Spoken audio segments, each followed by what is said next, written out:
बिस्मिल्लाहिर्रहमानिर्रहीम। अस्सलाम वालेकुम डियर एस्पिरेंट्स, आई एम सबर हुसैन विद स्मार्टेंट।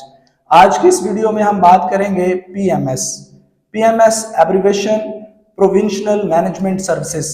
2004 से पहले इसका नाम था PCS, Punjab public service commission के जरिए लोग पीसीएस क्लियर करके जो आते थे वो सेक्रेटरीट के अंदर जॉब करते थे, और 2004 के रूल एंड रेगुलेशन के अंदर थोड़ी सी तरमीम के बाद इसका नाम पीएमएस रख दिया गया। पीएमएस क्लियर करने के बाद लोग सेक्रेटरीट के अंदर और फील्ड के अंदर दोनों में जॉब करते हैं, एज असिस्टेंट कमिश्नर भी तैनात होते हैं। आज की इस मेन वीडियो के अंदर हम बात करेंगे एलिजिबिलिटी क्राइटेरिया की, कौन कौन से लोग जो हैं वो इसके लिए अहल होते हैं। सबसे पहले हम बात करते हैं इसके लिए एजुकेशन की मिनिमम रिक्वायरमेंट क्या होती है। अगर आपने 14 इयर्स एजुकेशन हासिल की है, बीए आपने किया है, या आजकल एसोसिएट डिग्री प्रोग्राम्स हैं, इंटरमीडिएट के बाद 2 साल आपने 4 साल मैट्रिक के बाद आपने एजुकेशन हासिल की है, तो आप इसके लिए एलिजिबल होते हैं। इसके ऊपर जो अपर लिमिट है उसमें आपने बीएससी किया है, बीएस किया है या एमफिल किया है, उसके लिए आप एलिजिबल होते हैं। इसके साथ साथ एक और जो अहम एलिजिबिलिटी क्राइटेरिया के अंदर बात है वो है एज।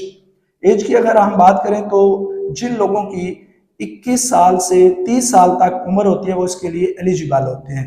कैलकुलेशन की बात समझने के लिए जरूरी है। कैलकुलेशन की बात हम इस तरह कर सकते हैं, कट ऑफ डेट जो होती है वो 31 दिसंबर होती है। अगर 31 दिसंबर तक आपकी एज 21 साल है या 30 साल बन रही है, 21 से 30 साल, 22, 23, जहां पे भी आपकी एज बन रही है तो आप इसके लिए एलिजिबल होते हैं। फिर एज रिलैक्सेशन की बात करें, अगर मिनिमम आपकी सर्विस किसी गवर्नमेंट डिपार्टमेंट के अंदर 4 साल है तो आपके लिए 5 साल रिलैक्सेशन होती है, यानी 35 एज तक आप कर सकते हैं इसके अंदर अप्लाई। और जो डिसेबल पर्सन होते हैं उनके लिए 10 साल रिलैक्सेशन होती है। अगर उनकी मिनिमम 4 साल सर्विस हो गई है और 10 साल उनके लिए रिलैक्सेशन है, 40 साल की उम्र तक वो इसके लिए एलिजिबल होते हैं। बात करें इसमें मेल, फीमेल और ट्रांसजेंडर तीनों जो हैं वो इसके लिए अहल होते हैं। बेसिकली पीएमएस जो है प्रोविंशियल मैनेजमेंट सर्विसेज, ये 1400 का एग्जाम है। इसमें रिटन एग्जाम 1200 नंबर का होता है और 200 नंबर का इंटरव्यू साइकोलॉजी वाइवा वाइस होता है।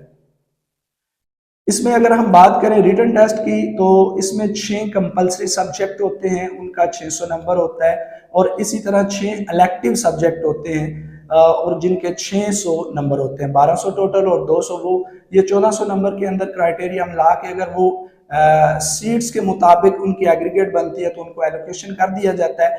फर्स्ट ग्रेड ऑफिसर 17 की जॉब्स इनको मिलती है।